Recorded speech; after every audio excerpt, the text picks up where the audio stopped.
हाय दोस्तों, welcome to blue pen blue marker. आज हम लोग मैथमेटिक्स के बारे में बात करेंगे। ये क्लास 12th का इंटरमीडिएट सेंटअप कैंडिडेट्स के लिए 2020 का ये जो प्री बोर्ड का मैथमेटिक्स का क्वेश्चन पेपर है, हम लोग इसको देखते हैं दोस्तों। इसमें से मुझे उम्मीद है, मुझे आशा है कि बहुत सारे क्वेश्चंस डायरेक्टली आपको जो है वो डायरेक्टली इससे बोर्ड में आ जाएंगे, है ना। 5 से 8 क्वेश्चन याद हो सकता है, 10 क्वेश्चन या कम से कम 5 क्वेश्चन तो लड़ ही जाएंगे। तो आप देख लीजिए, इसमें हम लोग, है ना, एक बार शुरू करते हैं, देखते हैं। आपको इंस्ट्रक्शंस तो पता ही होगा, हमको इंस्ट्रक्शंस को जानने की ज़रूरत नहीं है। कह रहा है कि कैंडिडेट को अपने ही वर्ड्स में आप है ना आंसर देना है ना। फिगर्स और राइट साइड में आपका जो क्वेश्चन वगैरह दिया हो, 15 मिनट आपको एक्स्ट्रा दिया जाएगा, यही आपका लिखा हुआ है। और हम लोग बात करते हैं यहाँ पे और यहाँ कह रहा है कि सेक्शन ए और सेक्शन बी 2 पार्ट्स में बटा हुआ होगा। ये जो ऑब्जेक्टिव क्वेश्चंस होंगे वो 60 होंगे, प्रत्येक में 60 होंगे, लेकिन आपको आंसर 50 का देना है। प्रत्येक में एक एक नंबर रहेगा। कि तो इसमें दिया हुआ है, बट अभी कुछ बातें और चल रही थी कि क्वेश्चंस है ना की संख्या वो डबल हो जाएगी। आपको मैं एक है ना आई बटन में वीडियो मिल जाएगा, आप उसमें देख लीजिएगा। लेकिन पता नहीं ये क्या है, सही है गलत है नहीं पता। लेकिन चलिए कोई बात नहीं, हम लोग शुरू करते हैं। और ये बात जैसे यहाँ दिया हुआ है कि भाई हमको पहले ऑब्जेक्टिव्स आएंगे 50 मार्क्स के, फिर 50% हमारा सब्जेक्टिव होगा। सब्जेक्टिव में से हमको जो 15 क्वेश्चंस होंगे वो होंगे 2-2 नंबर के, 30 नंबर ऑप्शन रहेगा उसमें। और हमको जो 4 क्वेश्चन होंगे वो रहेंगे 5-5 नंबर के, 4-5 20 नंबर, 30-20 50 नंबर इधर हो गया और 50 नंबर यहाँ हो गया। आपको टोटल हो गए 100 मार्क्स, ठीक है। तो चलिए, और यहाँ लिखा हुआ है कि आप इलेक्ट्रॉनिक अप्लायंसेस स्ट्रिक्टली प्रोहिबिटेड है, आपके लिए कैलकुलेटर का यूज़ आप या मोबाइल का यूज़ आप नहीं कर सकते हैं। तो चलिए हम लोग शुरू करते हैं सेक्शन ए, ऑब्जेक्टिव सेक्शन। यह कह रहा है 60 क्वेश्चन हैं टोटल। तो पहला क्वेश्चन कह रहा है, सर आप ध्यान से देखिएगा ज़रा। कहता है, हिंदी में लिखा हुआ है कि यदि एक समुच्च ए, है ना, यदि एक समुच्च ए में संबंध आर हो और एक्स वाई बिलोंग कर रहा है आर में, इस संबंध में, और इम्प्लाई करे कि वाई एक्स भी बिलोंग कर रहा है इस रिलेशन में, तो ये संबंध कैसा होगा? स्वतुल्य होगा, सम्मित होगा, संक्रामक होगा, तुल्यता होगा। तो हिंदी वाले तो समझ लेते होंगे, लेकिन हम लोग थोड़ा इंग्लिश को भी देख लेते हैं। If R is a relation on a set A, है ना, ए सेट में कोई आर कोई रिलेशन है, एक्स वाई बिलोंग कर रहा आर में, वाई एक्स बिलोंग कर रहा आर में, और एक्स वाई दोनों बिलोंग कर रहा फिर ए कहाँ, इस ए में। तो कहता है कि ये किस टाइप का रिलेशन है। दोस्तों हम लोग पढ़े हैं ना, थोड़ा हम लोग देख लेते हैं कि जब एक्स वाई बिलोंग कर रहा था, जब एक्स कॉमा वाई बिलोंग कर रहा था किसी रिलेशन में, और फिर हम लोग कह रहे थे कि वाई कॉमा एक्स भी बिलोंग कर रहा है ना उस रिलेशन में, तो हम लोग कहते थे कि ये जो उल्टा पुल्टा हो रहा है, जैसे मैं तेरा भाई तू मेरा भाई, ये जो एक्स और वाई के बीच में जो भी रिलेशन है, वाई एक्स के बीच में वही रिलेशन है। तो ऐसे रिलेशन को हम लोग बोलते हैं सिमेट्रिक रिलेशन। क्या बोलते हैं sir? Symmetric relation. Symmetric relation बोलते हैं। अगर खुद से खुद का रिश्ता हो तो उसको हम लोग बोलते हैं क्या? जैसे एक्स बिलोंग कर रहा है ना रिलेशन में, तो सेम होगा, तो वो हो जाएगा रिफ्लेक्सिव रिलेशन। लेकिन ये उल्टा पुल्टा है, एक्स वाई के साथ जिस तरह संबंधित है उसी तरह वाई भी एक्स के साथ संबंधित है, इसका मतलब वो सिमेट्रिक रिलेशन हो गया। और ट्रांजिटिव में क्या था? ट्रांजिटिव में ट्रायंगल बनता था। एक्स अगर ये वाई और अगर जेड है, एक्स और वाई का जो रिलेशन था, वही रिलेशन अगर वाई और जेड का था, तो वही रिलेशन एक्स और जेड के बीच में होना था। तब जाकर हम लोग बोलते हैं कि ये ट्रांजिटिव रिलेशन है। तो फिलहाल जो ये वाला जो अभी हम देख रहे हैं दोस्तों, ये जो हमारा पहला जो ऑप्शन है, ये हमको सिमेट्रिक हो जाएगा। मतलब ये जो है, ये आंसर हमारा क्या हो जाएगा? सिमेट्रिक। क्लियर है? चलिए हम लोग बात करते हैं क्वेश्चन नंबर 2 के बारे में। Sine inverse x plus cos inverse x, चाहे एक्स -1 से, है ना, 1 में बिलोंग करता है, तो इसका वैल्यू कितना होता है? हम लोग जानते हैं ये तो पूरा फॉर्मूला है, ये होता है π/2। इस बच्चे ने सही आंसर लगाया हुआ है, जिसने भी लगाया हुआ है, ठीक है। और एक नंबर इसने जोड़ा भी हुआ है, इसका मतलब वो कॉन्फिडेंट था। चलो ठीक है, तो इसका वैल्यू हो गया आपका π/2। आप याद रख लीजिए, सिर्फ साइन इनवर्स कॉस इनवर्स नहीं, टेन इनवर्स कॉट इनवर्स हो तो भी π/2, कॉसेक इनवर्स और सेक इनवर्स और कॉसेक इनवर्स हो तो भी आपका π/2 हो जाएगा। ये बात आप याद रखिएगा। चलिए क्वेश्चन नंबर 2 भी हो गया। बात करते हैं हम लोग क्वेश्चन नंबर 3 के बारे में बात करते हैं। क्वेश्चन 3 हम लोग देख लेते हैं। tan inverse x plus y 1 minus x y, x y less than 1, definitely ये जो एक्स वाई का जो वैल्यू है ये 1 से छोटा होगा तब जाकर ये पॉजिटिव रहेगा, नेगेटिव नहीं होगा। तब इसका वैल्यू हो जाएगा tan inverse x plus tan inverse y. कौन सा वाला होगा? ये वाला tan inverse x plus tan inverse वाई। तब ना होगा tan inverse x plus y upon 1 minus x y, tan a plus B के फॉर्मूले में हो जाएगा, ठीक है ना। तो इसका आंसर हो जाएगा ये वाला। क्लियर है। क्वेश्चन नंबर 4, और क्वेश्चन नंबर 4 जो है वो एक डिटर्मिनेंट है 2/2 का। तो 2/2 का डिटर्मिनेंट हम लोग कैसे सॉल्व करते हैं सर? सिंपल है, प्रिंसिपल डायगोनल को गुना करते हैं, सेकेंडरी डायगोनल को हम लोग क्या करते हैं? माइनस कर देते हैं। तो 7 दूनी 14 इस तरह से, 5 से 15, तो 14 से 15 गया -1, तो -1 कहाँ पर है? ये इस बच्चे ने बिल्कुल सही आंसर लगाया है और इसने जोड़ भी लिया है, मार्क्स जोड़ लिया, ठीक है। तो ये आपका हो गया। चलिए हम लोग बात करते हैं क्वेश्चन नंबर 5 के बारे में। ये भी वही चीज़ है, ये भी वही चीज़ है। तो ये बोल रहा है ये भी 2/2 का डिटर्मिनेंट है, तो यहाँ भी हम लोग वही करेंगे x बीटा। तो हम लोग करेंगे इसको, थोड़ा इसको सॉल्व करेंगे। अगर ये हमको दिया हुआ है x अल्फ़ा और y बीटा, चूँकि हम लोगों को कभी कभी क्या करना पड़ता है, इसको रफ करना पड़ता है। तो x बीटा, ये हमारा बीटा है, x beta minus alpha y equal to 0। हमको 0 भी दिया हुआ है, इसका वैल्यू हमको 0 दिया हुआ है। तब हमको इतना मिल जाएगा। तब यहाँ से हमको मिल जाएगा इसको, इस पूरे को अल्फ़ा बीटा से डिवाइड करते हैं। अल्फ़ा बीटा से अगर हम डिवाइड करेंगे, है ना, अल्फ़ा बीटा से अगर हम डिवाइड करेंगे इसको, अगर इसको डिवाइड करेंगे तो x बीटा बटे कितना होगा? Alpha beta minus alpha y बटे अल्फ़ा बीटा इक्वल टू 0 बटे होगा अल्फ़ा बीटा। चूँकि हमने दोनों तरफ डिवाइड करना है तो ये तो हमारा 0 ही रहेगा, और ये यहाँ से बीटा बीटा कैंसिल हो जाएगा, ये होगा x अपॉन अल्फ़ा, और ये हो जाएगा ये अल्फ़ा अल्फ़ा से कैंसिल हो जाएगा, y upon beta equal to 0। तो ये हमको आ जाएगा आंसर। तो हम चूज़ कर लेते हैं कि x upon alpha minus y upon beta equal to 0 कहाँ है।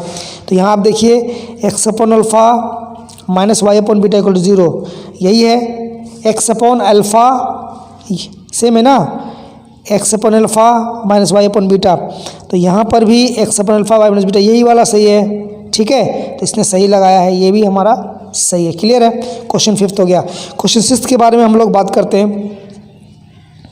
2 3 7, इसको रो अगर हम रो वाइज देखें 8 5 माइनस 4 10 8 3, तो इसका आंसर ये 3/3 का डिटर्मिनेंट है सर। किस तरह से होगा हम देखते हैं ना, यहाँ देखिए ये 10 है, ये रो 1 का 5 गुना है क्या? नहीं। 2 5 10 3, नहीं, ये इस तरह नहीं होगा। तो फिर ऐसा करिए, हम तो दूसरा करके देखते हैं। 8 और 2 10, 5 और 3 8, और 7 से 4 गया 3, बिल्कुल। मतलब हम रो 1 रो 2 को जोड़ रहे हैं तो हमको क्या मिल रहा? रो 3 मिल रहा है। तो रो 1 रो 2 को जोड़ करके अगर हम रो 1 में रखेंगे और ये रो 3 दोनों आइडेंटिकल हो जाएगा, तो इस पूरे का वैल्यू हो जाएगा 0। ये इसने सही लगाया, बिल्कुल सही, ठीक है। चलिए अब यहाँ बात करते हैं सर, ये हमारा आइडेंटिटी मैट्रिक्स है 1 0 0 1। तो बोलता है कि आइडेंटिटी पे पावर 4 कितना हो जाएगा? सर वही रहेगा, बदलेगा बिल्कुल नहीं। आइडेंटिटी पे पावर कुछ भी डाल दीजिए और रहेगा वही, बदलेगा नहीं। तो ये बिल्कुल ये वाला जो है ये एकदम सही है, इसने सही आंसर लगाया है। तो क्वेश्चन नंबर कितना हो गया हमारा? 7। हम लोग 8th में चलते हैं। क्वेश्चन 8th बोल रहा है, क्वेश्चन 8 कहाँ है? यहाँ पर है क्वेश्चन 8। ये तो उसका अंग्रेजी वाला था, ABCDE। तो ये चूँकि सर ये मैट्रिक्स है, ये कोई कांस्टेंट बाहर है। जब भी हम बाहर से इसको गुना करते हैं तो ये प्रत्येक एंट्री में गुना होगा, प्रत्येक पोजीशन में गुना होगा। लेकिन जब अगर ये डिटर्मिनेंट होता तो सिर्फ एक रो या एक कॉलम में ये गुना होता। तो जैसे मान लीजिए ये हमको ए दिया हुआ है, और हमको यहाँ अगर मान लीजिए हमको दिया होता BCDE, अगर यहाँ हमको BCDE दिया होता है ना, अगर और ये डिटर्मिनेंट होता तो ये जो ए आपको दिख रहा है ना, वो सिर्फ या तो एक रो में जाता, या यहाँ गुना होता, या कॉलम 1 में गुना होता, या फिर कॉलम 2 में गुना होता। सिर्फ एक में गुना होता, ओनली 1। लेकिन ये मैट्रिक्स है तो ये हर जगह गुना हो जाएगा। तो ये हो जाएगा ABACADAE। तो ABACADAE, ABACADAE नहीं है, छूटा हुआ है, तो डेफिनेटली यही वाला आंसर हो जाएगा। इस बच्चे ने भी सही आंसर लगाया है, ठीक है। चलिए सर क्वेश्चन 8 आपका खत्म हो गया। क्वेश्चन नंबर हम लोग 9th पे आते हैं। क्वेश्चन 9th यही है स्केलर मैट्रिक्स क्या होता है सर, आपको पता है ना। स्केलर मैट्रिक्स का मतलब होता है कि वो स्क्वायर मैट्रिक्स जिसका डायगोनल है ना, प्रिंसिपल जो डायगोनल है, जो प्रिंसिपल का मतलब होता है इसका जो ये वाला डायगोनल है, ये प्रिंसिपल डायगोनल सेम होगा और बाकी रिमेनिंग एलिमेंट जीरो हो जाएंगे। तो कहाँ पर सेम है देख लीजिए आप, प्रिंसिपल डायगोनल सेम होना चाहिए, सेम है यहाँ नहीं, यहाँ सेम नहीं है, यहाँ सेम है, तो इसका ये वाला आंसर हो जाएगा। प्रिंसिपल डायगोनल सेम होना चाहिए, बाकी रिमेनिंग जो नॉन डायगोनल जो एलिमेंट्स हैं वो सारे के सारे ज़ीरो हो जाने चाहिए। इसी को हम लोग बोलते हैं स्केलर मैट्रिक्स। क्लियर है? चलिए हम लोग बात करते हैं अब क्वेश्चन नंबर 10 के बारे में। क्वेश्चन 10 देख लीजिए आप, क्या बोल रहा है, इसको थोड़ा सॉल्व करना पड़ेगा सर। ये बोल रहा है 2x, तो हम लोग इसको लिख लेते हैं एक बार, हम लोग इसको एक बार लिख लेते हैं, है ना। ये बोल रहा है, हम इसको यहाँ भी कर सकते हैं, यहाँ भी कर सकते हैं।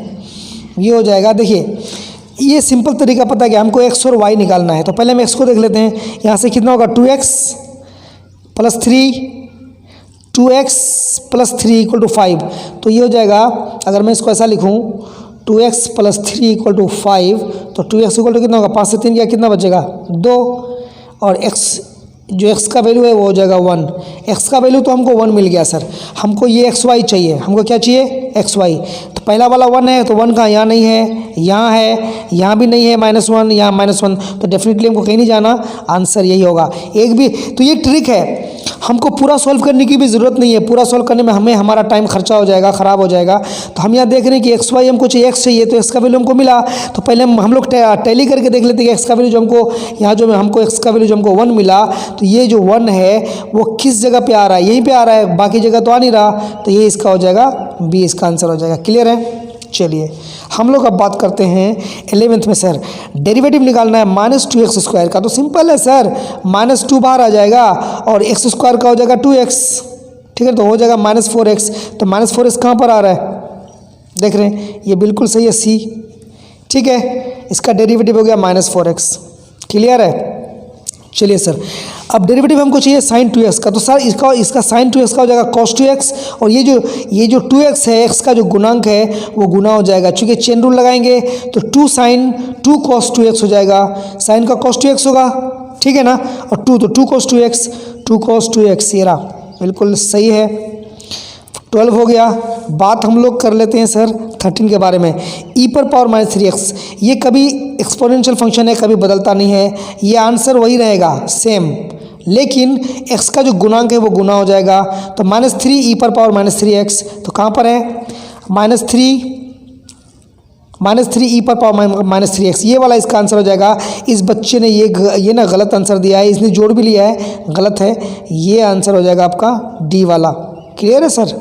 चलिए अब बात कर रहे हैं 14 का, हमको dy/dx निकालना है cos x/2। तो cos का हमेशा हम क्या लगता है माइनस, तो ये होगा -sin x/2, पहले तो यही होगा, ठीक है ना। अब x/2 जो है उसका चेन रूल लगाएंगे तो 1/2 × 1 हो जाएगा, इसका आंसर होगा -12 sin x/2। तो -12 यहाँ नहीं है, हालांकि sin x/2 है, और ये -12 है लेकिन cos x/2 है, नहीं होगा, तो ये वाला इसका हो जाएगा आंसर, जो भी है दिया हुआ है। चलिए अब हम लोग चलते हैं क्वेश्चन नंबर 15 की तरफ।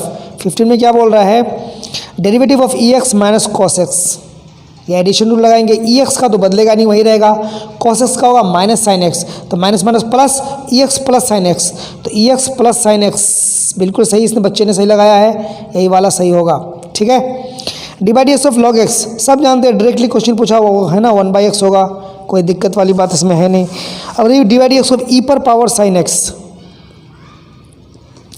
e⁻sin x, तो सर ये हो जाएगा, चेन रूल लगेगा यहाँ पे, तो e⁻sin x का तो वही रहेगा, e⁻sin x ही रहेगा, बदलेगा नहीं। फिर साइन का हो जाएगा cos x, तो cos x × e⁻sin x, तो cos x × e⁻sin x ये वाला ना, cos x × ये वाला इसका आंसर होगा। हम लोग यहाँ चेन रूल लगाएंगे, ठीक है, ठीक है जी। अब चलिए a⁻x, बिल्कुल डायरेक्ट फॉर्मूला पूछा हुआ है, a पॉजिटिव है, तो a⁻x × log a हो जाएगा, a⁻x × log a, ये वाला बिल्कुल सही है, यही वाला हो जाएगा 18 का। 19 में हम लोग देखते हैं x बराबर a cos थीटा, y बराबर b cos थीटा। तो dy बाई dx बोल रहा है ये आपका x और y दिया हुआ है, तो ये हमारा पैरामीट्रिक हो गया। तो पैरामीट्रिक को हमको थोड़ा सॉल्व करना पड़ेगा, हम लोग देख लेते हैं सॉल्व करके। x बराबर हमको कितना दिया हुआ है, a cos थीटा दिया हुआ है, उसको 1 मान लेते हैं। और y बराबर हमको दिया हुआ है b, हमको दिया हुआ है b cos थीटा, ये भी हमको b cos थीटा दिया हुआ है, मान लेते हैं। तो हम लोग सबसे पहले इसको निकालते हैं dx अपॉन डी थीटा। तो ये हो जाएगा है ना, a cos का होगा minus sine theta, that means minus a sine theta, ठीक है। और दूसरे से हमने इसको यहाँ से लिया, अब हमको यहाँ से लेंगे तो ये dy बाई डी थीटा कितना हो जाएगा, ये हो जाएगा b, और ये हो जाएगा cos का minus sine theta, that means minus b sine theta, ठीक है। बात समझ में आ रही है। और तब होगा dy बाई डी एक्स हो जाएगा, तो dy by upon D theta upon D x upon D theta. तो कितना है, minus b sine theta upon में माइनस a साइन थीटा। तो ये साइन थीटा कैंसिल होगा, माइनस माइनस, तो बचेगा कितना, b अपॉन a, कितना बचेगा, b अपॉन a बचेगा। तो चलिए इसका आंसर हम लोग ढूंढ लेते हैं कौन सा होगा। यहाँ पे है b अपॉन a, इसका जो डी एक्स है b upon a, b upon a, ये हो जाएगा b अपॉन a। बिल्कुल बच्चे ने भी सही लगाया है।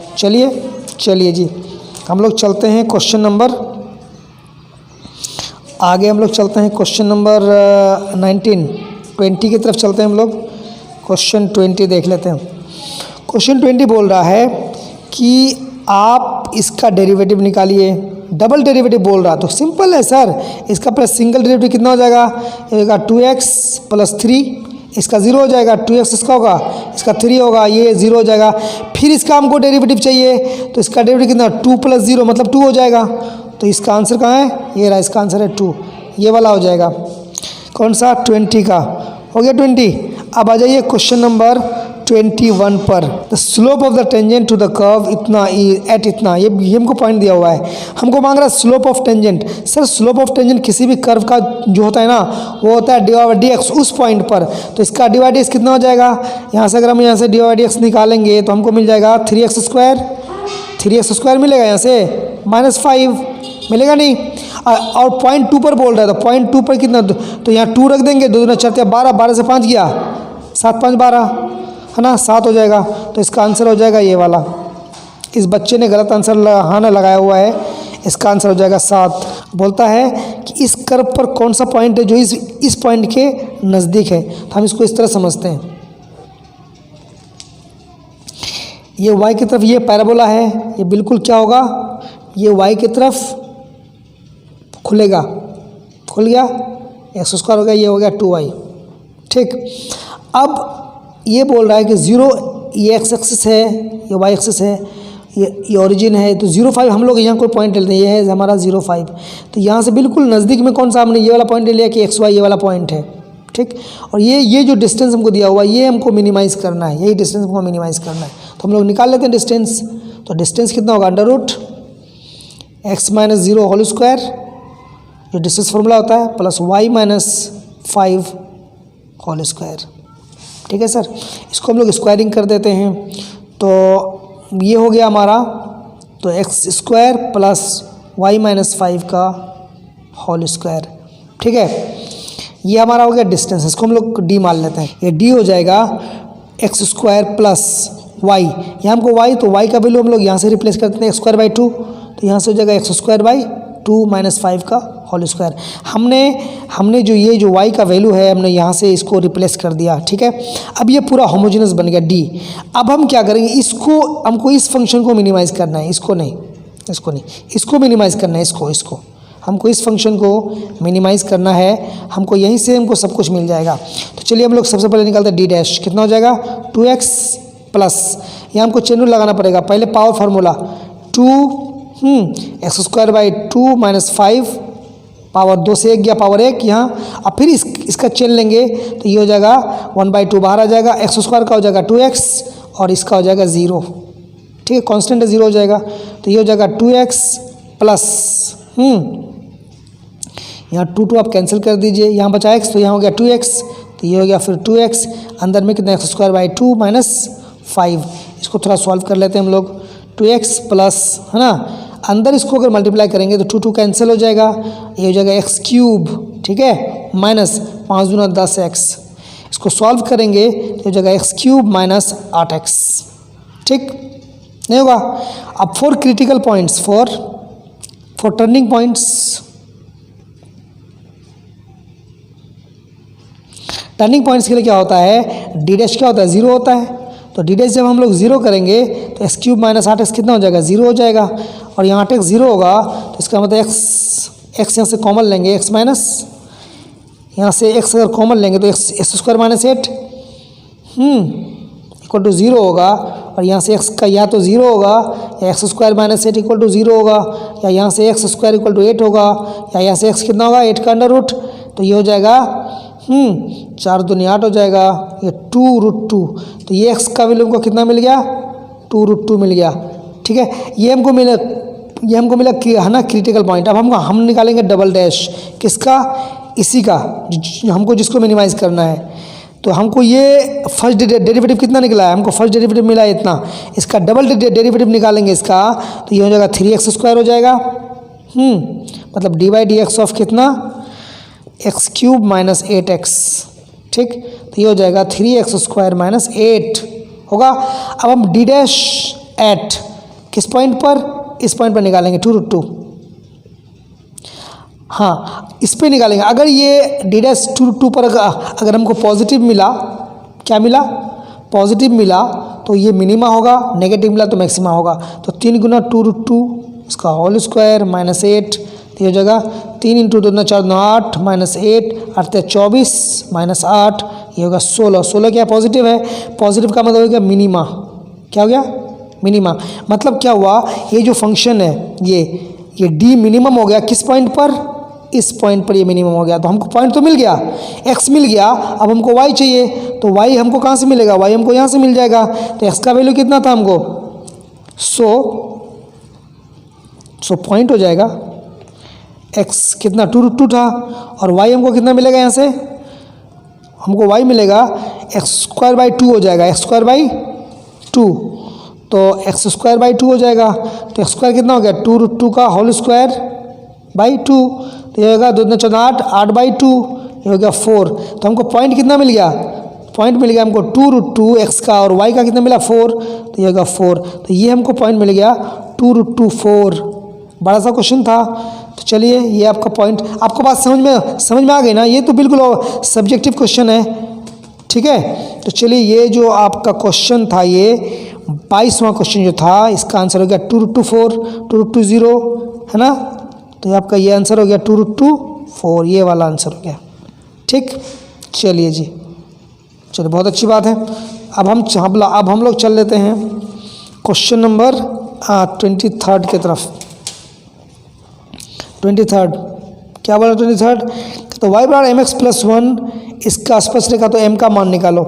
Means the line mx plus 1 is a tangent to the curve इतना, then find the value of m। Sir देखिए ये टेंजेंट बोल रहा है ना, और ये कर्व हुआ है, तो टेंजेंट का स्लोप यहाँ कितना m है, और वही निकालना है। और टेंजेंट का स्लोप का मतलब होता है dy/dx। तो यहाँ से हम लोग क्या करेंगे, dy/dx निकाल देंगे। तो चलिए हम लोग यहाँ से अगर dy/dx निकालेंगे तो इसको हम लोग करेंगे डेरिवेटिव। तो ये हो जाएगा कितना होगा, ये हो जाएगा 2y dy/dx, शेड्यूल लगा रहे हैं, ये होगा 4 2 दूना 4। तो यहाँ से dy/dx हमको मिल जाएगा 2/y, हमको मिला 2/y dy/dx। लेकिन हमको यहाँ कोई पॉइंट दिया हुआ नहीं है, पॉइंट दिया हुआ होता तब जाकर हमको क्या मिलता, m का वैल्यू मिलता। ये m स्लोप, यही तो स्लोप है ना, टेंजेंट का स्लोप जो m है, और dy/dx भी है ना स्लोप हुआ। चूँकि ये लाइन इस कर्व पे टेंजेंट है, तो डेफिनेटली इसका जो स्लोप मिला वही m का वैल्यू होगा। तो m का वैल्यू कितना होगा 2/y, और ये मान तब मिलेगा जब हमको y का वैल्यू, मतलब कोई बिंदु दिया रहेगा, कोई पॉइंट दिया रहेगा। यहाँ कोई पॉइंट दिया हुआ नहीं है, तो डेफिनेटली इसमें पॉइंट जो है वो मिसिंग है ना, वो मिस किया हुआ है। ऐसा ही सेम क्वेश्चन यही आपको 6.3 अगर आप NCERT का देखेंगे, और क्वेश्चन नंबर जो 27 है, एकदम लास्ट क्वेश्चन 27 क्वेश्चन है ना, 27 क्वेश्चन एक्सरसाइज 6.3 का आपको सेम क्वेश्चन मिलेगा, लेकिन वहाँ पॉइंट दिया हुआ है, इसलिए हम इसका आंसर नहीं निकाल सकते। पॉइंट जो भी दिया रहेगा हम y का वैल्यू, मान लिया अगर हम 5-7 दिया हो तो हम यहाँ y का वैल्यू रख देंगे, फिर हमको ये मिल जाएगा। तो ये जो क्वेश्चन है वो क्लियर नहीं है, ठीक है। तो हम या फिर कह सकते हैं कि इसका आंसर फिर कोई नहीं होगा, क्योंकि इसमें से ऐसा तो है ही नहीं। तो आप इसका आंसर ये लगा सकते हैं, लेकिन आप 6.3 का क्वेश्चन नंबर 27 ज़रूर देख लीजिएगा, ठीक है ना। चलिए आगे चलिए, क्वेश्चन नंबर 24, 10x/4। ये आप आगे इंटीग्रेशन, तो 10 तो बाहर है ही, x 5/5 होगा प्लस c, तो 5 दूना 10, 2x/5 plus c, 2x5 plus c, बिल्कुल ये आंसर सही लगाया इनने, ठीक है ना, आंसर सही लगाया हुआ है। अब हम लोग बात कर लेते हैं सर क्वेश्चन नंबर 25 की, sin 2x का integral minus cos 2x/2, minus cos 2x/2 का है, माइनस cos 2x/2 प्लस हाँ c की जगह में इसने k लिखा हुआ, बिल्कुल यही सही है, कांस्टेंट है। Minus cos 2x/2 plus k, तो k को शुरू में लिख दिया, कोई दिक्कत नहीं है, यही सही है। cos 3x, cos का हो जाएगा sin 3x/3 plus c, sin 3x/3 plus c, बिल्कुल यही होगा, कहीं जाने की ज़रूरत नहीं है। cos का होता है कितना, sin 3x, चूँकि इंटीग्रल में क्या होता है, जो x का गुणांक होता है वो डिवाइड हो जाता है, और जो डेरिवेटिव है डेरिवेटिव में गुना हो जाता है। क्लियर है। चलिए, तो इसका आंसर आपका ये हो गया। 26 खत्म हो गया। हम लोग बात करते हैं 27 के बारे में।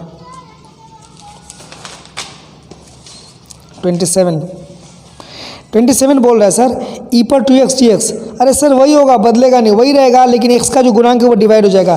तो x पर 2x/2 प्लस c, x पर 2x/2 प्लस c, बिल्कुल सही लगाया है, ये वाला आंसर होगा, ठीक है ना।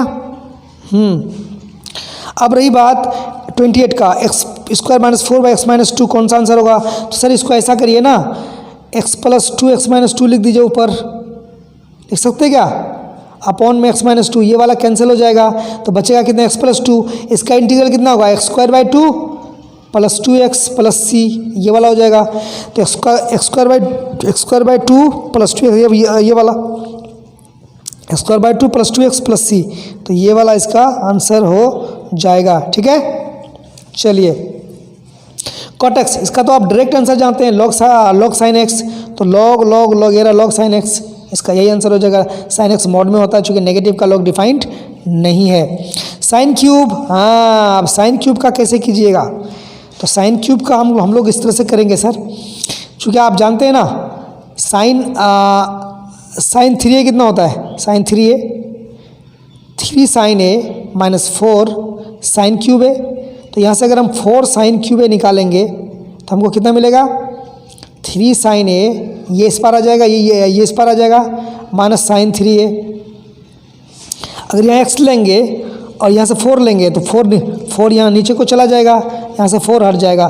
तो यहाँ से अगर sin क्यूब लेंगे तो ये इंटीग्रल लगाएंगे, यहाँ sin क्यूब x इंटीग्रल लगाएंगे तो 1/4 तो बिल्कुल बाहर हो जाएगा, और इंटीग्रल किसका हो जाएगा, 3 sin x minus sin 3x, ठीक है, ये हो जाएगा dx। बंद कर देंगे इसको।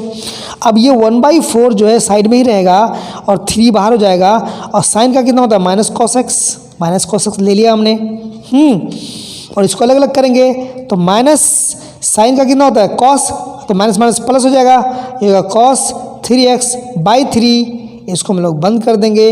अब प्लस यहाँ हो जाएगा c, मीन्स इसका आंसर हो जाएगा minus cos x/12, minus cos x/12, चाहते कितना थी, नहीं, ये 3 ऊपर है ना, तो 3/4, सॉरी 3/4 हो जाएगा, माइनस 3/4 cos x, ठीक है, प्लस 1/4 यहाँ गुना होगा तो नीचे क्या है 3 है, तो प्लस 1/, हो जाएगा 12, 4 तिया 12, ये हो जाएगा cos 3x प्लस c। देख लेते हैं कौन सा वाला आंसर है। तो माइनस 3/4 cos x, तो माइनस 3/4 यहाँ है, माइनस 3/4 cos x, और 1/12 cos 3x, 1/12 cos 3x plus c। तो ये वाला जो आंसर आपको दिख रहा है, इसका यही वाला आंसर हो जाएगा, ठीक है। आपको बात पकड़ में आ रही है, चलिए बहुत अच्छी बात है। ये होगा क्वेश्चन नंबर 30 का खात्मा। हम लोग चलते हैं क्वेश्चन नंबर यहाँ पर 31 पर चलते हैं। 1 minus sine square theta sec square theta D theta, बहुत आसान क्वेश्चन है। 1 माइनस साइन स्क्वायर थीटा होता है सर कॉस स्क्वायर थीटा, ये पूरा, और cos square into sec square कितना होता है 1 डी थीटा, तो 1 डी थीटा मतलब 1 थीटा मतलब थीटा प्लस सी, तो थीटा प्लस सी, ये थीटा प्लस के, इसका आंसर हो जाएगा थीटा प्लस के। क्लियर है? चलिए बात करते हैं हम लोग 32 के बारे में। 32 ये रैशनल वाला इंटीग्रेशन है, D x upon x square minus square, x पहले है तो 1/2 ए लॉग एक्स माइनस ए अपॉन एक्स प्लस ए हो जाएगा, 1/2 ए लॉग एक्स माइनस ए अपॉन एक्स प्लस ए, बिल्कुल यही सही है, कहीं जाने की ज़रूरत नहीं है। एक्स माइनस ए अपॉन एक्स प्लस ए, यही वाला सही है। ठीक, चलिए अब इसका क्या करना है, इस ये दिया हमको ये दिया हुआ है क्या, हमको डेफिनेट इंटीग्रेशन, तो हम इसको हल करना पड़ेगा। तो इसको अलग अलग करेंगे सर, इसको तो हमको आ जाएगा कितना आ जाएगा 4x4/4, क्यों ये x4/4 नहीं होगा, -5 तो बाहर आएगा, x³ कितना 3, क्यों एक पावर बढ़ेगा ना इंटीग्रेशन करेंगे तो, अब +6x² 2 हो जाएगा, ठीक है, और +9x, और ये होगा कहाँ से कहाँ तक, ये होगा 1 से लेकर 2 तक, तो 1 से लेकर 2 तक।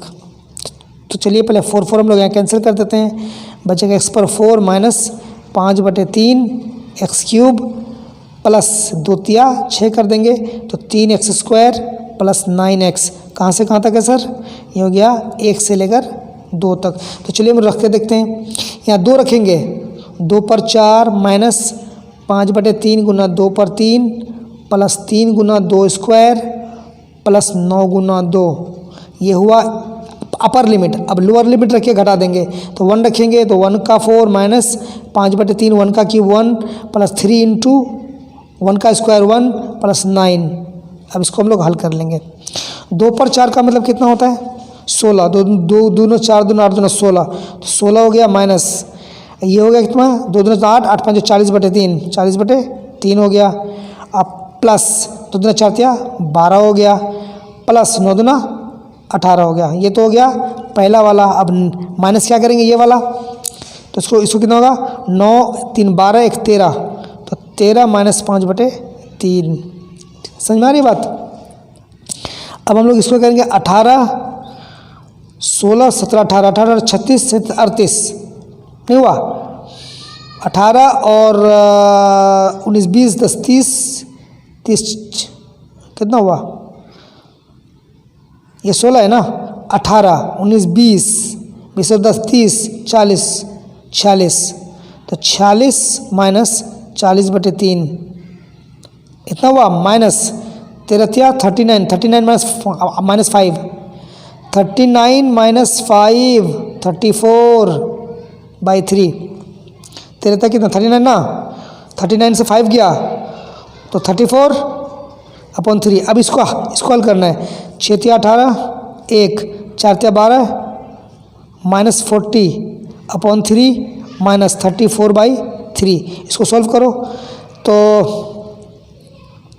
कितना होगा 138 से 40 गया 98, नहीं 98 नहीं होगा,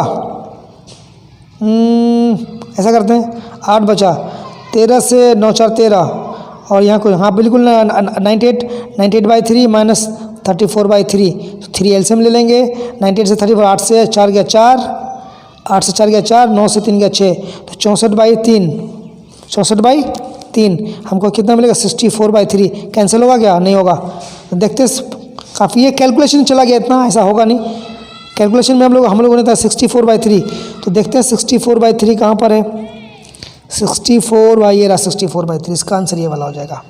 आपको बात समझ में आ रही है, हालांकि सिंपल है, कोई टफ नहीं है इसमें, आपको बस अपर लिमिट पहले इसको इंटीग्रेट करना है, फिर ना अपर लिमिट रखना है, लोअर लिमिट रख के घटा देना है, ये पूरा मैनिपुलेशन है, यहाँ तक आगे आप इसको जल्दी भी कर सकते हो, ठीक है ना। चलिए अब हम लोग बात करते हैं 34 के बारे में, -π/4 से π/4 sin square x.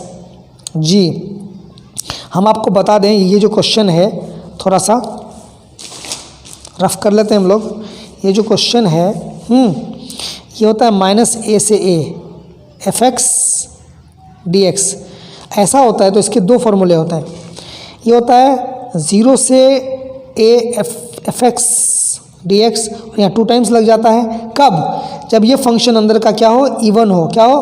Function even हो। और यही फंक्शन अगर ऑड हो जाए तो इसका जो वैल्यू होता है वो 0 हो जाता है। ठीक है,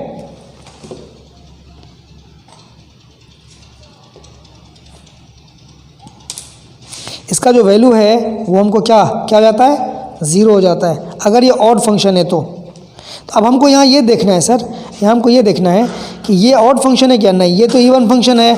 अब ये हो गया -π/4, अब ये हो गया हमारा -π/4 से लेकर π/4 तक है। ठीक है, हमको दिया हुआ है sin² x dx। तो हमको देखिए ये हमारा इवन फंक्शन है, माइनस सेम से सेम दिया हुआ है, तो हम इसको 2 टाइम्स कर देंगे। हम ये वाला रूल लगा देंगे। ठीक है ना, क्या करें, 2 टाइम्स 0 से π/4।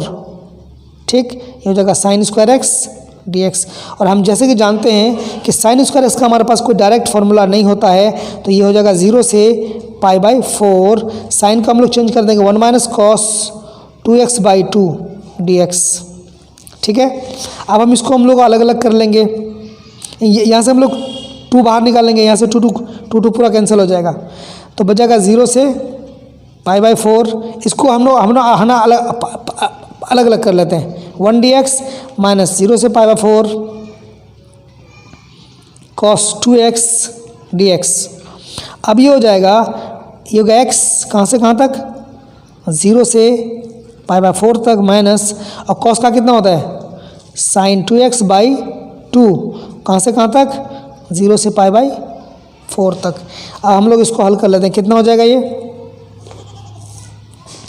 हो जाएगा π/4 माइनस 0, चूँकि हम यहाँ पहले अपर लिमिट रखें, फिर हम लोग लोअर लिमिट रखेंगे, और यहाँ हो जाएगा माइनस 1/2 हम लोग बाहर ले लेते हैं, और यहाँ sin 2x, तो यहाँ अगर हम π/4 यहाँ रखेंगे तो π/4 गुना 2, तो ये हमको हो जाएगा π/2, तो होगा sin π/2। ठीक है, और फिर ये 0 रखेंगे तो ये पूरा 0 हो जाएगा, तो sin 0 का वैल्यू कितना होता है, 0 होता है। अर्थात ये हो गया π/4 माइनस 1/2। sin 90 का मान कितना होता है, 1।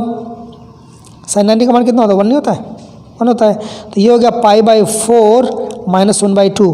तो यहाँ से आप 1/2 कॉमन ले सकते हैं, π/2 माइनस 1, तो 1/2 π/2 माइनस 1, तो 1/2 π/2 माइनस 1 हमको ये आएगा। तो हम लोग देखते हैं कौन सा वाला है यहाँ पर, तो 1/2, तो ये हमको कितना मिला, π/4 माइनस 1/2।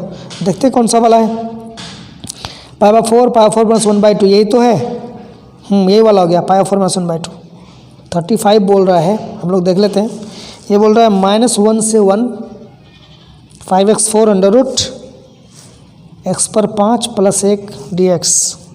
आप क्वेश्चन देख लीजिए एक बार, क्वेश्चन को -1 से 1 5x4 x/। अब देखिए यहाँ -1 से 1 से -a से a है, तो यहाँ जो है हम इवन ऑड वाला फॉर्मूला, लेकिन ये इवन है, अंदर का चीज़ क्या है ना, तो हमको इवन ऑड दोनों एक साथ, इसका मतलब ये वाला फॉर्मूला, ये जो हम यहाँ लगाए थे, कौन सा वाला फॉर्मूला, ये वाला, हम ये वाला फॉर्मूला हम यहाँ लगा नहीं सकते, तो हमको इसको सॉल्व करना पड़ेगा, देखना पड़ेगा। देखते हैं हम लोग किस तरह से करेंगे। देखिए सर, इसका डेरिवेटिव अगर इसको t माने हम लोग को, तो 5x4 यहाँ मौजूद है, तो हम लोग इसको लेट कर लेते हैं, लेट t = है ना x/5 + 1, तो इसका dt/dx निकालेंगे हम लोग, तो कितना हो जाएगा, 5x4 + 0 नहीं होगा, तो यहाँ से dt कितना मिलेगा हमको, 5x4 × dx मिल जाएगा। अब यहाँ हमको ये भी देखना है, x का वैल्यू अगर -1 है तो यहाँ रखेंगे -1, तो एज x का वैल्यू अगर -1 है तो t का वैल्यू कितना हो जाएगा, -1, तो -1 रखेंगे तो -1, ये 1 से 1 क्या 0। अब और अगर x का वैल्यू कितना हमको यहाँ ना 1 दिया हुआ है, 1 रखेंगे तो t का वैल्यू कितना हो जाएगा, 1 + 1 कितना हो जाएगा, 2 हो जाएगा। तो हमको लिमिट ऑफ इंटीग्रेशन भी चेंज करना पड़ेगा। सो हम लोग लिखते हैं, सो इंटीग्रल कहाँ से, अब देखिए, अब ये -1 से 1 नहीं रहेगा, क्यों, चूँकि 5x4 × dx, देखो 5x4 × dx, इसके बदले में हम लोग क्या लिखेंगे, dt, तो हम लोग इसके बदले में लिख देते हैं dt। तो जाएगी, मिनट पहले लिख लेते हैं, -1 से 1 5x4 √ है ना x पर 5 + 1 dx। अब यह ध्यान दीजिए, ये पूरा x में है, 5x4 dx, 5x4 dx, इसके बदले में हम लोगों ने लिख दिया dt, इसके बदले में इसको हमने t माना था t अंडर रूट, और लिमिट ऑफ इंटीग्रल, ये जो लिमिट था x के लिए -1 है, तो इसके लिए कितना हो जाएगा 0, तो 0 से हो जाएगा 1। अब हमको इसको कैलकुलेट करना है, तो इसको अगर हम कैलकुलेट करेंगे तो कितना हो जाएगा, हम लोग यहीं देख लेते हैं। तो ये हो जाएगा t पर हाफ का इंटीग्रल, तो t पर हाफ dt कहाँ से कहाँ तक है, 0 से 1 तक, ठीक, 0 से 1 तक। अब ये हो जाएगा t पर हाफ + 1, तो 3/2, 2/3, 0 से कहाँ 1 तक, 0 से 2 है, 0 से 2 होगा ना, ये 0 से 2 है, तो 0 से 2 होगा, तो पहले हम यहाँ 2 रखेंगे, तो 2 पर पावर कितना होगा, 3/2 -0 हो गया, तो 2 पर पावर 3/2 कितना हो जाएगा, तो थोड़ा सा यहाँ हम लोग हल कर लेते हैं। 2 पर पावर 3/2, तो 2/3 तो बाहर है ही, ठीक है, और 2 पर पावर 3/2, तो हम लोग इसको 2 पर हाफ करेंगे, उस पर पावर कितना 3 कर देंगे, तो 2/3 गुना 2 पर हाफ, तो 2 पर हाफ का मतलब 3 है, तो ना √2, तो √2 इंटू √2 2 पर हाफ का मतलब √2 होता है, √2 इंटू √2 कितना होगा 2, 2 = 4, तो 4/3 √2 कितना हो गया, 2 = 4, ये 2 2 × 4/3 √2, तो 4/3 √2। देखते हैं कौन सा वाला है, 4/3 √2 हमको दिया हुआ है, 4/3 √2, ये रहा 4/3 √2 ना, यही, तो इसका आंसर ये वाला हो जाएगा। कहानी पकड़ में आई आपको, चलिए 35 हो गया। चलिए आगे चलते हैं, हम लोग बात करते हैं 36 की। 36 क्या बोल रहा है सर, बोल रहा है 36 कि the degree of differential equation, ये डिग्री आपको पता होना चाहिए, डिग्री क्या होता है, ऑर्डर क्या होता है। तो इसका ऑर्डर की अगर हम बात करें तो ऑर्डर, तो इसका हाईएस्ट ऑर्डर डेरिवेटिव कितना है, इसका 2 है, सेकंड डेरिवेटिव है, तो इसका ऑर्डर 2 है। लेकिन डिग्री क्या होता है, ऑर्डर हाईएस्ट ऑर्डर पे जो पावर होता है वही डिग्री होता है। लेकिन यहाँ तो वैसे देखा है तो डिग्री 3 होना चाहिए, लेकिन चूँकि साइन के जो थीटा है उसमें dy/dx हो गया, तो इसका मतलब ये इसका डिग्री जो है वो अनडिफाइंड है, इसका डिग्री डिफाइंड नहीं है। तो हम क्या लिखेंगे, इसका डिग्री डिफाइंड नहीं है। बात पकड़ में आ रही है आपको। चलिए अब यहाँ बोल रहा है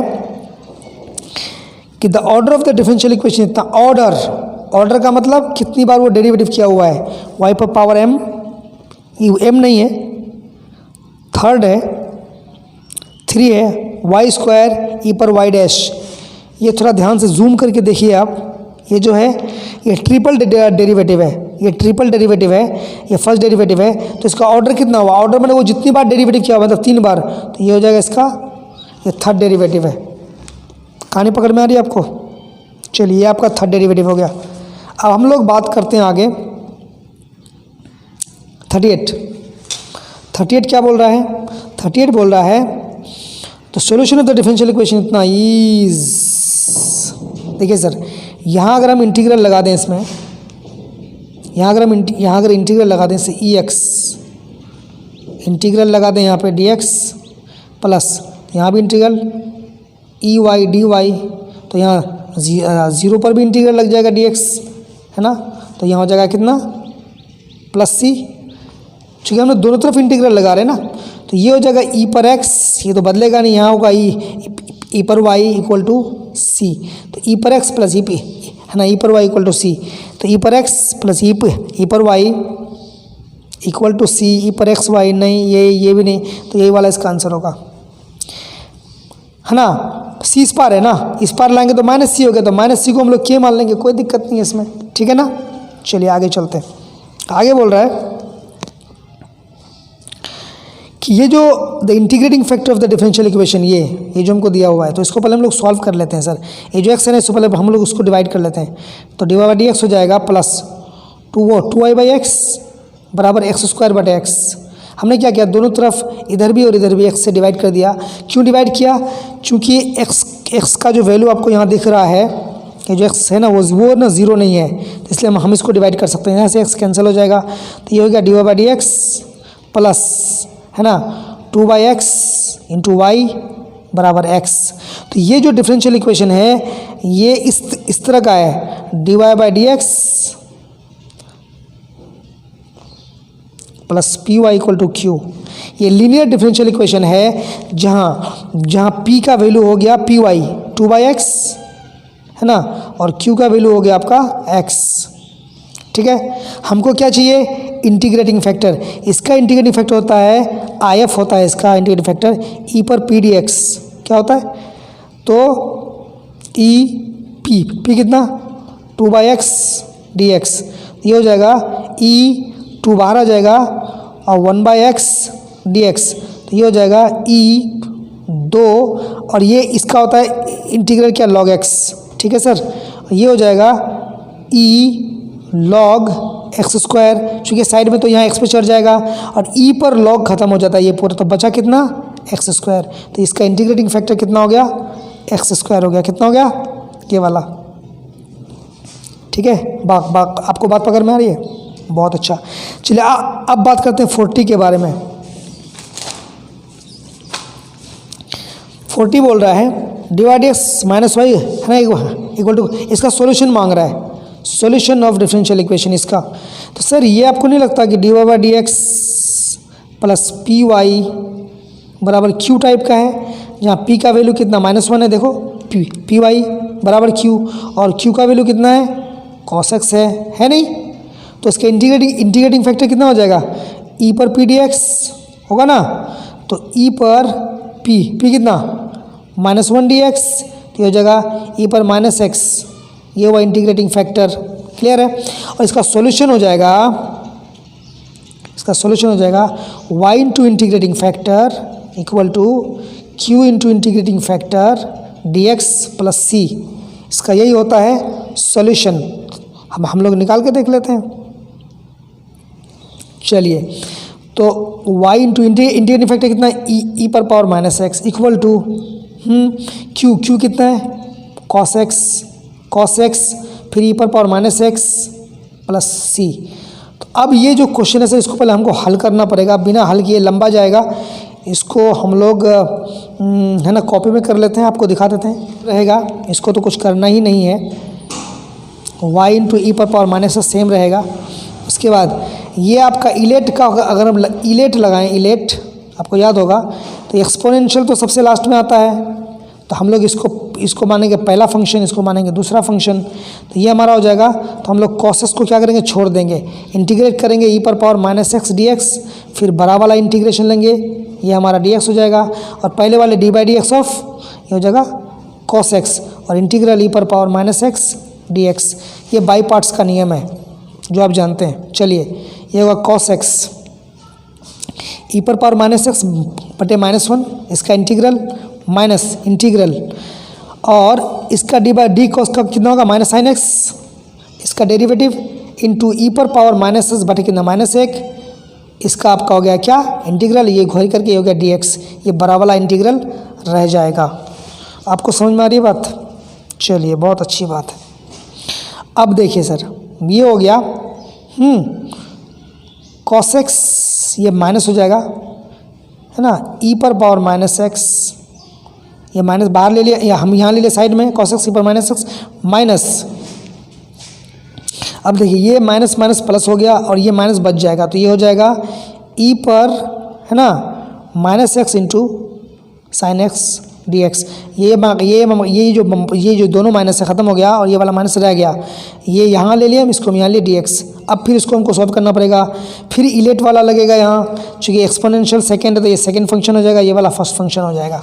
ठीक, बात पकड़ में आ रही है आपको। फिर इसको हम लोग हल करेंगे सर, माइनस ई पर -x ले लेते हैं इधर, ये हो गया cos x, और माइनस ये बड़ा वाला ब्रैकेट ले लेते हैं हम लोग, और यहाँ क्या करेंगे सेकेंड, तो पहला फंक्शन को हम छोड़ देंगे, साइन इसको छोड़ दिया, इंटीग्रल ऑफ -x dx, फिर माइनस बड़ा वाला इंटीग्रल लिया, इसको हमने dx किया। ठीक है, और पहले वाले फंक्शन का हमने लिया dy/dx ऑफ sin x। ठीक, हमने क्या लिया dy/dx ऑफ sin x, और फिर हमने इंटीग्रल लिया e पर -x dx, इंटीग्रल है। ठीक, अब हम लोग इसको करेंगे सॉल्व।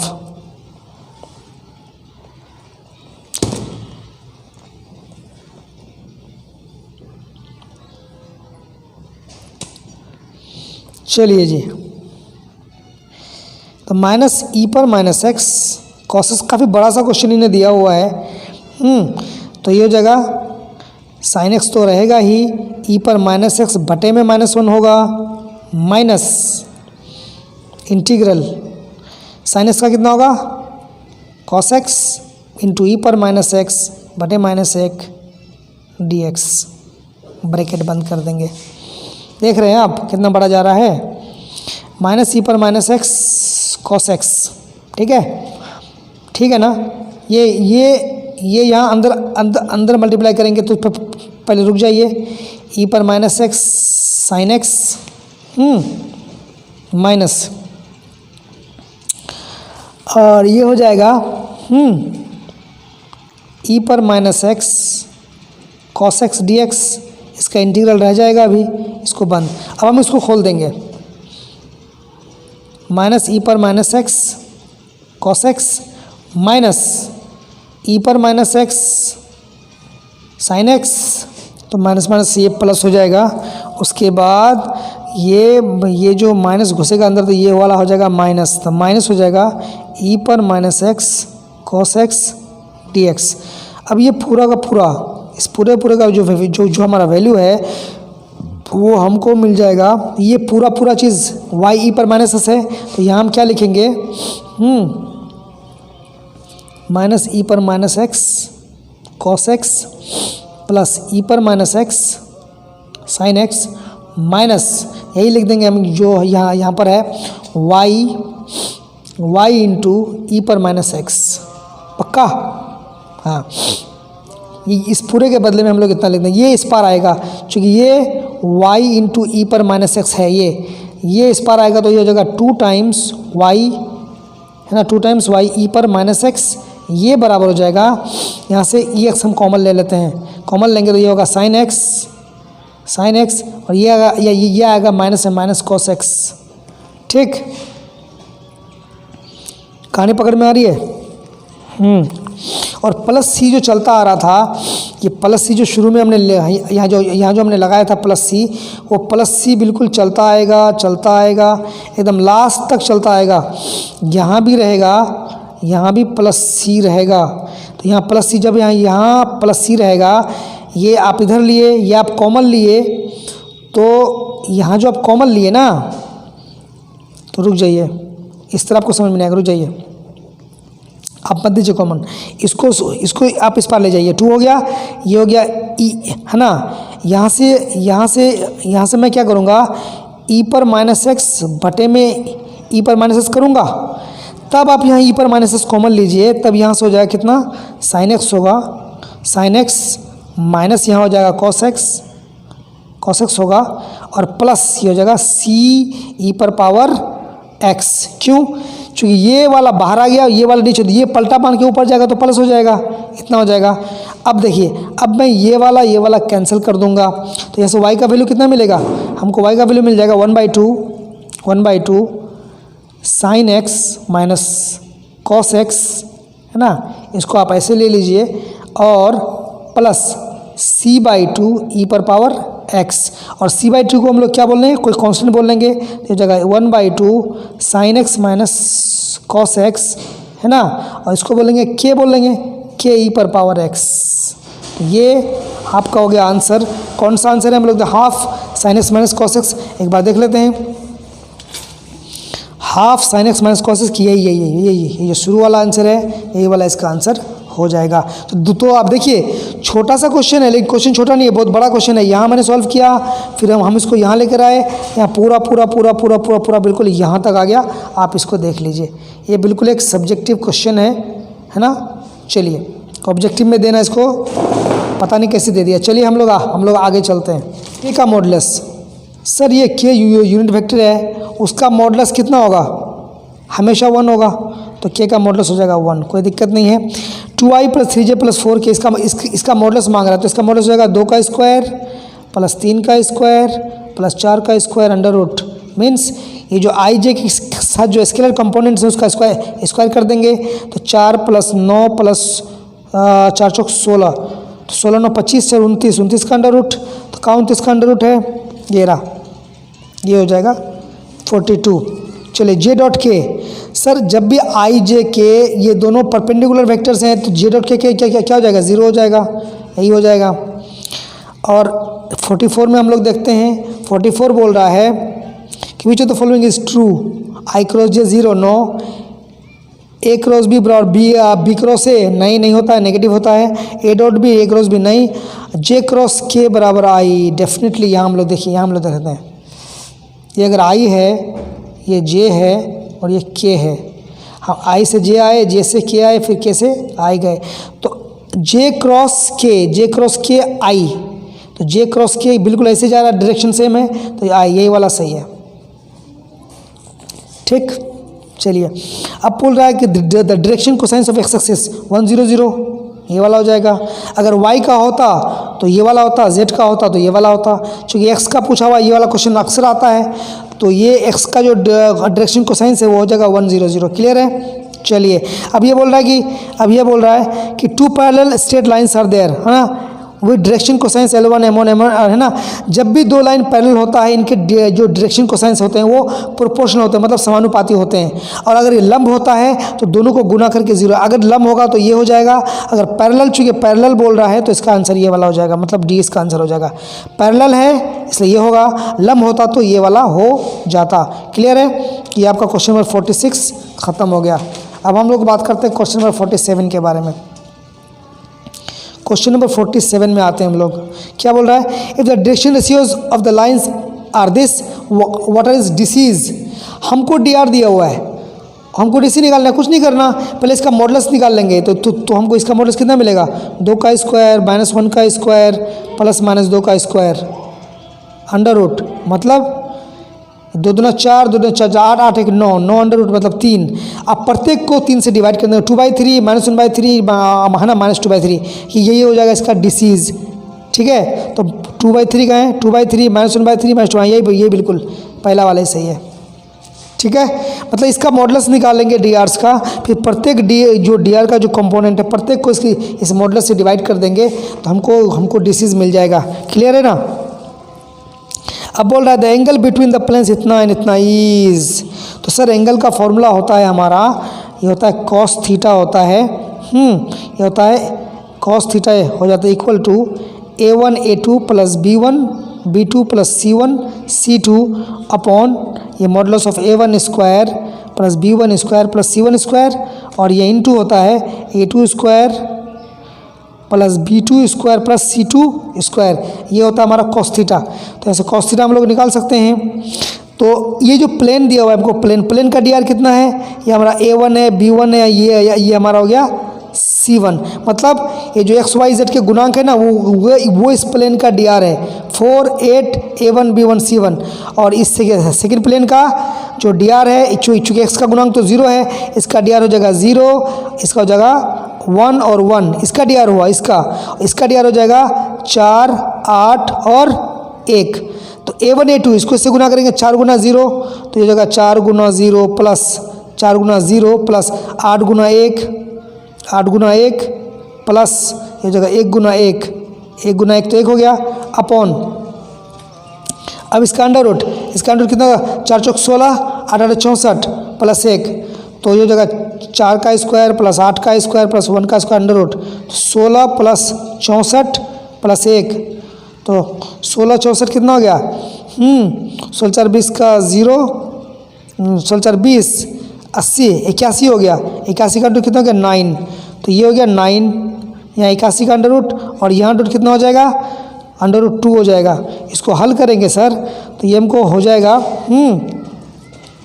नीचे 9 आएगा इंटू अंडर रूट 2 नीचे आएगा, ऊपर कितना आ जाएगा 0 हो गया, 8 × 8 = 9, ये हो गया 9, तो 9 कैंसिल हो जाएगा, ये हो गया cos थीटा हो गया 1/√2, और cos थीटा 1/√2 थीटा का होता 45 डिग्री पाया 4 पे है ना, 45 डिग्री, तो कौन सा हो जाएगा, ये हो जाएगा 45 डिग्री। ठीक है, कहानी पकड़ में आई, ये होता है फॉर्मूला, ये आपका 3D का क्वेश्चन है। चलिए आगे चलते हैं, 49 पे चलते हैं। 49 बोल रहा है विच of the following is not an objective function. Sir जब हम लोग एलपीपी पढ़ते हैं तो ऑब्जेक्टिव फंक्शन जो z होता है वो ax प्लस बी वाई के रूप में होता है। किसके रूप में? ax प्लस बी वाई के रूप में होता है। तो ये भी है, ये भी है, ये भी है। कहता कौन सा नहीं है, बोलता कौन सा नहीं है, तो ये वाला नहीं है ये, क्योंकि ये इनइक्वालिटी में दिया हुआ है ना, ये कांस्टेंट है। और ये जो ऑब्जेक्टिव फंक्शन कभी भी कांस्टेंट नहीं होता है, वो एक लीनियर फंक्शन होता है, ठीक है ना। चलिए अब यहाँ क्या बोल रहा है, विच of the following is non negative constant. Sir non negative constant क्या है? एक्स पॉजिटिव वाई पॉजिटिव, और ये हम लोग फर्स्ट क्वाड्रेंट को बोलते हैं, तो यही वाला हो जाएगा। Which of the following are non negative constants, ये हो जाएगा नॉन नेगेटिव कॉन्स्टेंट, ठीक है। आगे चलिए, कहते कि the maximum value of this objective function subject to the constants इतना दिया हुआ है हमको, ठीक है। हमको हम लोग देख लेते हैं, हमको z कितना दिया हुआ है, ऑब्जेक्टिव फंक्शन हमको दिया हुआ है 3x plus 4y, 3x plus 4y हमको दिया हुआ है, और कांस्टेंट कितना दिया हुआ है, x plus y less than equal to 4 दिया हुआ है। x पॉजिटिव है और y पॉजिटिव है। इसको जब हम खींचेंगे सर, इसका करस्पॉन्डिंग इक्वेशन होगा x/4 plus y/4 equal to 1। तो ये 4 पे 1 2 3 4, 4 पे 1 2 3 4, 4 पे क्या करेगा, इसको मिला देंगे इस तरह से, ठीक है। और इसकी शेडिंग हो जाएगी, चूँकि दोनों क्या है 0 0 रखेंगे, इसका ऑरिजिन टेस्ट करेंगे तो 4 से छोटा होगा, तो इसका ऑरिजिन ये इस तरफ हो जाएगा, ठीक। लेकिन हमको लेना है कहाँ, फर्स्ट क्वाड्रेंट में, तो सिर्फ यही वाला पार्ट आएगा, ये वाला पार्ट, ये वाला पार्ट। तो इसका मतलब इसका जो कॉर्नर पॉइंट हुआ, 3 कॉर्नर पॉइंट हो गया, यहाँ वो 0 0, ये हो गया तुम्हारा 4 0, ये हो गया 0 4, कहानी पकड़ में आई, 3 कॉर्नर पॉइंट हो गया। अब इसका बोल रहा है कि मैक्सिमम वैल्यू कितना है, क्या पूछ रहा है, यहाँ नहीं, यहाँ the maximum value of z, हमको इसका मैक्सिमम वैल्यू मांग रहा है, तो हम तीनों है ना रख के देखेंगे वहाँ। तो z का मान हम लोग अगर 0 0 रखेंगे तो ये तो 0 0 ख़त्म हो जाएगा, फिनिश, ये हो गया z0। इस पॉइंट पे रखेंगे तो ये हो जाएगा 8, हम यहाँ लिखेंगे 8 4 0। तो 4 0 पर कितना, x का वैल्यू 4 रखेंगे तो 3 गुना 4 प्लस 4 गुना 0, चूँकि y का वैल्यू 0 हो जाएगा, तो 4 4 12 हो गया। और 0 4 पे रखेंगे अगर हम, तो कितना हो जाएगा, z का वैल्यू हो जाएगा कितना होगा, 3 गुना 0 प्लस 4 गुना 4, चूँकि y का वैल्यू हमने 4 लिया है, यहाँ y का वैल्यू 4 लिया है, तो 4 चौक 16।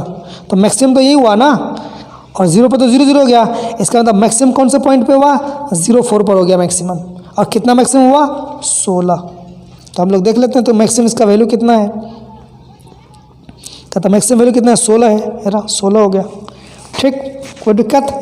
चलिए हम लोग बात करते हैं 52 के बारे में। बोलता है कि 2 स्वतंत्र घटनाएं हैं, तो ई इंटरसेक्शन एफ कितना होता है, दोनों का मल्टीप्लाई हो जाता है, सिंपल ये वाला आंसर हो जाएगा, ठीक है ना।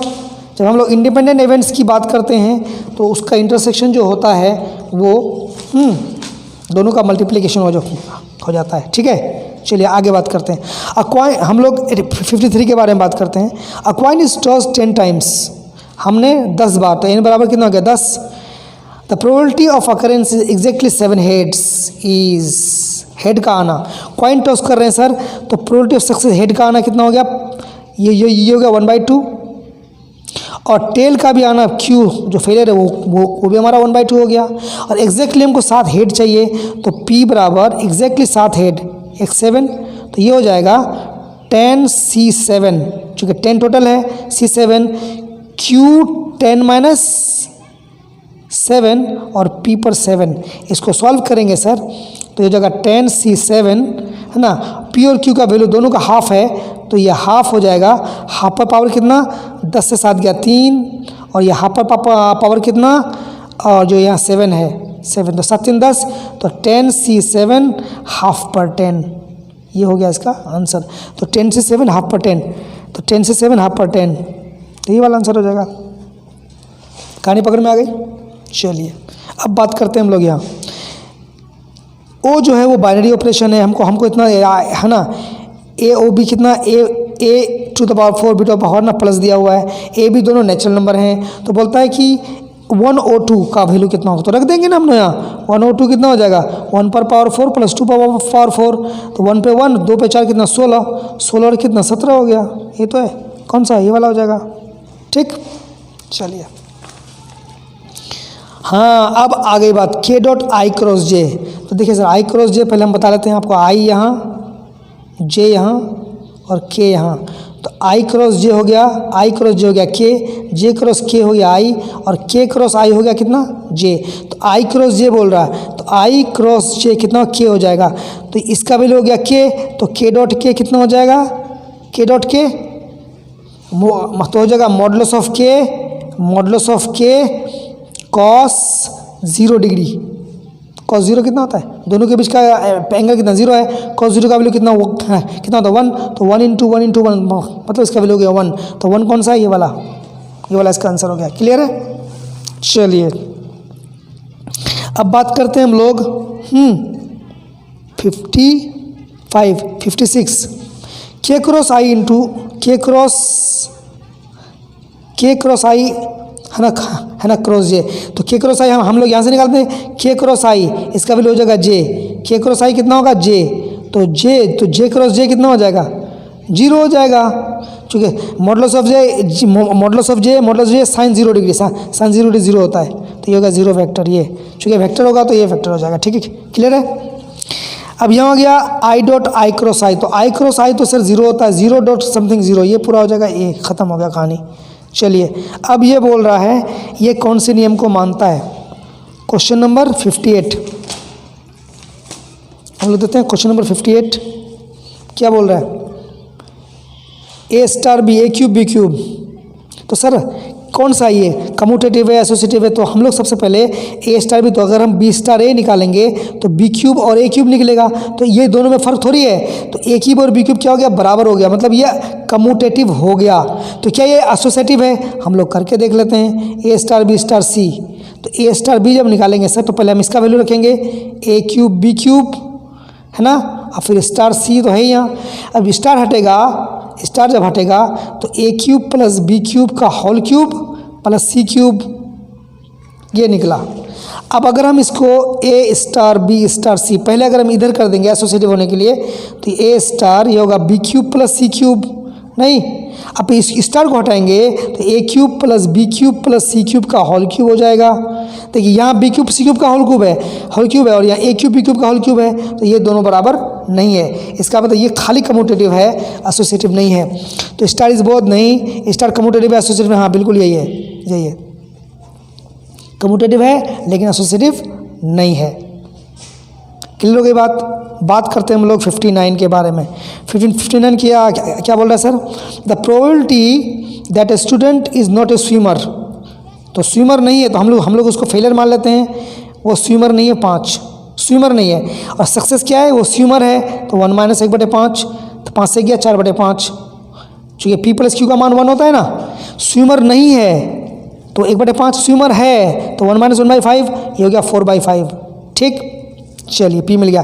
Then the probability that out of 5 students, मतलब n का वैल्यू हमको 5 दिया हुआ है, out of 5 students 4 are swimmers, 4 swimmer है तो 5c4, q पर 5 - 4 और p पर पावर 4, इसको सॉल्व करेंगे तो ये हो जाएगा 5c4 q हमने कितना लिया, q हमने लिया 1/5, तो 1/5 पे कितना हो जाएगा सर 5 से 4 का 1, और p हमने कितना लिया 4/5, तो 4/5 पे पावर कितना हो जाएगा कितना 4 हो जाएगा, 4 ही है, तो कौन सा वाला है देखो 5c4 1/5 4/5 पे 4, 5c4 4/5 4/5 यही वाला हो जाएगा, 5c4 4/5 पे 4 1/5 ये वाला इसका आंसर हो जाएगा।